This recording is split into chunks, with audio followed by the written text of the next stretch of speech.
Que a paz e a bênção de Deus estejam com todos nesse dia e, claro, ao longo de toda a semana sejam muito bem-vindos. Hoje a gente vai mergulhar numa crise, assim, de proporções épicas. Tenta imaginar a maior superpotência militar do mundo antigo, o Império Assírio, cercando a sua cidade.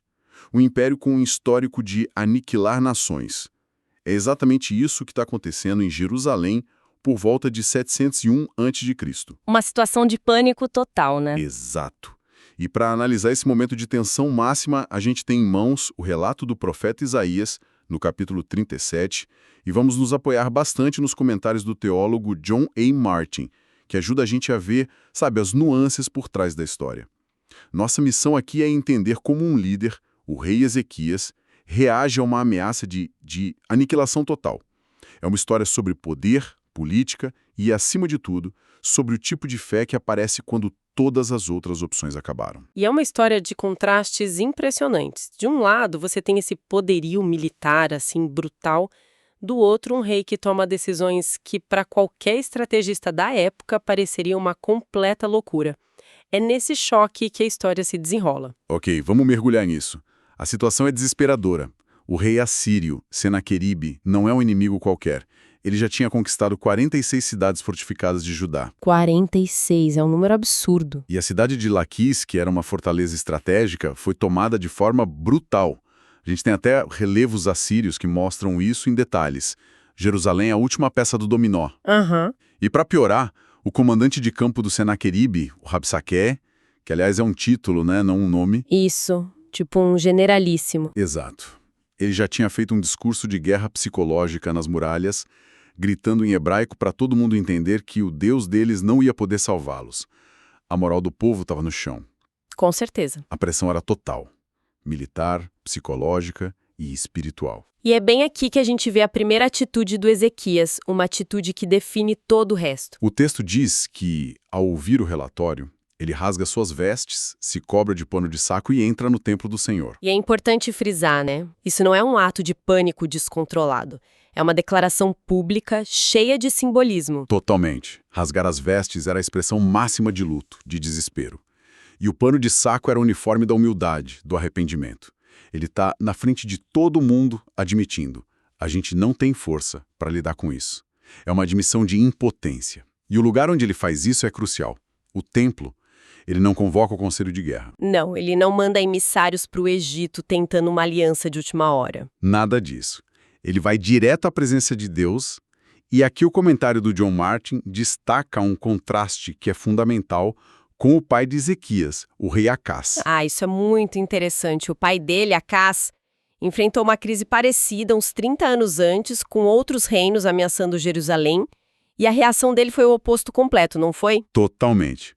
Acás entrou em pânico e, ignorando a palavra do mesmo profeta Isaías, ele correu para fazer uma aliança justamente com a Síria. Ele submeteu Judá a eles em troca de proteção. Ele confiou no poder político e militar visível. Já o Ezequias, talvez aprendendo com o erro do pai, faz o inverso. Ele entende que o problema, na raiz, não é militar, é espiritual. E por isso ele envia seus oficiais não a um rei estrangeiro, mas ao profeta Isaías, buscando uma palavra de Deus. Exato. E a mensagem que eles levam para o Isaías é de uma honestidade brutal. Eles dizem, olha, este dia é dia de angústia. Os filhos chegaram à hora de nascer, mas a mãe não tem forças para dar à luz. Uau! Que imagem poderosa! É a metáfora perfeita para o desespero nacional. Eles chegaram no limite. Não tem mais recurso, não tem mais estratégia. Essa confissão de fraqueza é, paradoxalmente, o primeiro passo para a solução. Enquanto isso, a máquina de guerra assíria não para. O Senaqueribe precisa se afastar um pouco para lidar com uma outra rebelião, mas ele não quer que Ezequias pense que escapou. Então ele manda uma carta. E o conteúdo dessa carta é basicamente um ataque direto e pessoal à fé do Ezequias. É uma obra-prima de intimidação. A carta diz, em resumo, não deixe esse seu Deus em quem você confia te enganar. Você acha que é diferente? Olha a lista de nações que eu destruí. Cadê os deuses deles? Algum salvou seu povo de mim? Nenhum. É uma tentativa de isolar o Ezequias, de dizer que a fé dele é uma ilusão ingênua. Como se reage a isso? É um ataque que mira no fundamento da sua esperança. Com certeza. E é por isso que a segunda atitude de Ezequias é ainda mais notável. O texto diz que ele pegou a carta, subiu ao templo e a estendeu perante o Senhor. Pensa nessa cena. Ele não rasga a carta com raiva. Ele não a esconde. Ele a abre diante de Deus, como quem apresenta uma prova num tribunal. É um ato que diz: Senhor, olha o que estão dizendo a teu respeito.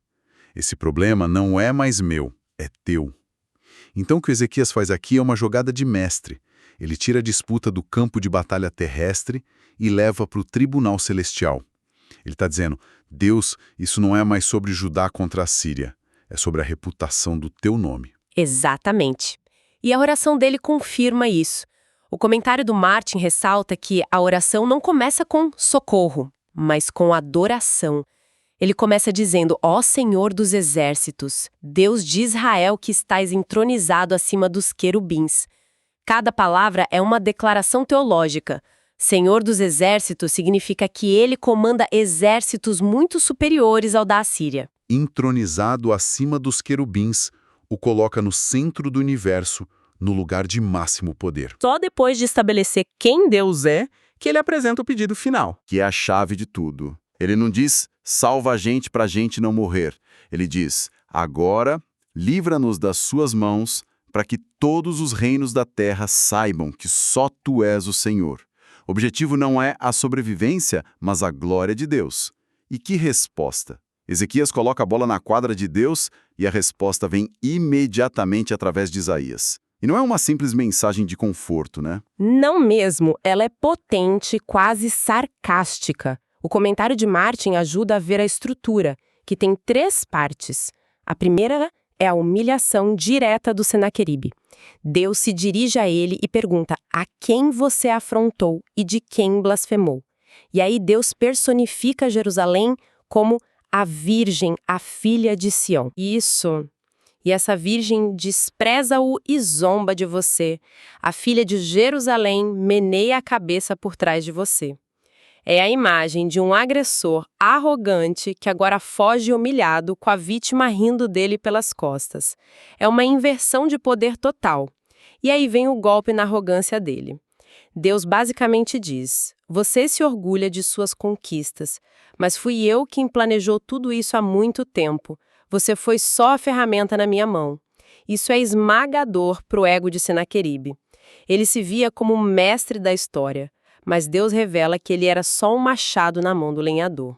E a imagem final que Deus usa é devastadora. É inacreditável. Deus diz: porei o meu anzol no seu nariz e o meu freio na sua boca, e o farei voltar pelo caminho por onde veio. Os assírios faziam exatamente isso com seus cativos. Passavam ganchos no nariz deles para humilhá-los. Uau, que justiça poética. Ok, então Deus neutraliza o Senaqueribe. Mas e o povo de Judá, que está passando fome dentro dos muros? Sim, essa é a segunda parte da mensagem. Depois de lidar com um inimigo, Deus se volta para o seu povo. Ele promete que um remanescente vai sobreviver. A promessa de lançar raízes para baixo e dar fruto para cima, de estabilidade e prosperidade futura. E ele dá um sinal bem prático. Diz que por 2 anos, por causa da guerra, eles não vão poder plantar. Vão comer o que crescer sozinho. Mas no 3º ano, a normalidade volta. Semeareis e cegareis, e plantareis vinhas. Isso é fascinante. Não é uma promessa de riqueza instantânea, é uma promessa de sobrevivência e depois uma restauração gradual. É esperança tangível no meio do caos. Exatamente. E aí vem a terceira parte, que é a promessa mais direta sobre o cerco. Deus declara de forma categórica: ele não entrará nesta cidade, não lançará nela flecha alguma, não virá diante dela com escudo, nem construirá rampas de ataque. Ele cobre todas as táticas de cerco da época, é uma proteção de 360 graus. E o motivo é o ponto central. Deus diz: porque eu defenderei esta cidade, para livrar, por amor de mim e por amor do meu servo Davi. Ou seja, não é sobre o mérito de Ezequias, mas sobre a integridade do caráter e da aliança de Deus. Exatamente. Certo? O cenário está montado. De um lado, o exército mais temido do mundo, com 185 mil homens. Do outro, uma promessa divina. A tensão é máxima. O que acontece a seguir, porém, não é a batalha épica que a gente esperaria. Não mesmo. E o comentário do John Martin descreve o desfecho como quase anticlimático. E essa é a palavra perfeita. Não tem contra-ataque, não tem estratégia militar. O texto é incrivelmente curto. O que ele diz? Então, naquela mesma noite, o anjo do Senhor saiu e matou no acampamento dos assírios 185 mil. Quando o povo se levantou na manhã seguinte, eis que todos eram cadáveres. É isso. Um único versículo. É silencioso, sobrenatural e absolutamente devastador. Sem uma única baixa para o lado de Judá. E isso é muito significativo. Se Judá tivesse lutado e vencido, eles poderiam se orgulhar da própria força. Mas dessa forma, não há espaço para orgulho humano. A glória é inteiramente de Deus, como Ezequias pediu. Fica claro quem foi o verdadeiro libertador. E o destino final do Senaqueribe, o rei da carta arrogante. Ele se retira, volta para sua capital, Nínive, humilhado. E aí o relato bíblico dá um salto no tempo de uns 20 anos para contar o fim dele. Que é? O texto diz que, estando ele a adorar no templo de Nisroque, seu deus, seus filhos Adrameleque e Sarezer o mataram à espada. A ironia aqui é profunda. O Deus em quem ele confiava, dentro do próprio templo, não pôde protegê-lo de seus próprios filhos. É o contraste final e perfeito. Ezequias buscou refúgio no templo do seu Deus e foi salvo. Senaqueribe estava no seu templo e foi morto pela própria família. A história mostra qual Deus é real e qual é um ídolo impotente. A história de guerra e geopolítica vira uma aula sobre liderança e fé. Temos um líder que, confrontado com a aniquilação, escolhe a humildade, a oração e a confiança total em Deus. Exato. E o ponto central que a análise do Martin deixa claro é esse contraste de poder. O poder de Senaqueribe era visível, material, esmagador. Mas a confiança dele estava em si mesmo e em deuses que não são deuses. Enquanto o poder de Ezequias... O poder de Ezequias nasceu da sua fraqueza reconhecida. A força dele veio da confiança absoluta na soberania do único Deus verdadeiro. A história mostra que a verdadeira força não reside no que a gente pode ver ou contar, mas na fonte da nossa confiança. Para encerrar, fica uma reflexão. A intervenção divina foi espetacular, a destruição do exército numa noite só, um milagre instantâneo. Mas a promessa de Deus para o povo também inclui algo mais lento, a paciência de esperar até o 3º ano para voltar a plantar. Isso nos leva a pensar em nossas próprias crises. Será que nosso olhar busca só a solução de uma noite, o milagre fulminante, ou a gente também sabe valorizar a promessa de uma restauração que exige tempo, paciência e o trabalho silencioso da reconstrução? Que Deus abençoe todos os ouvintes.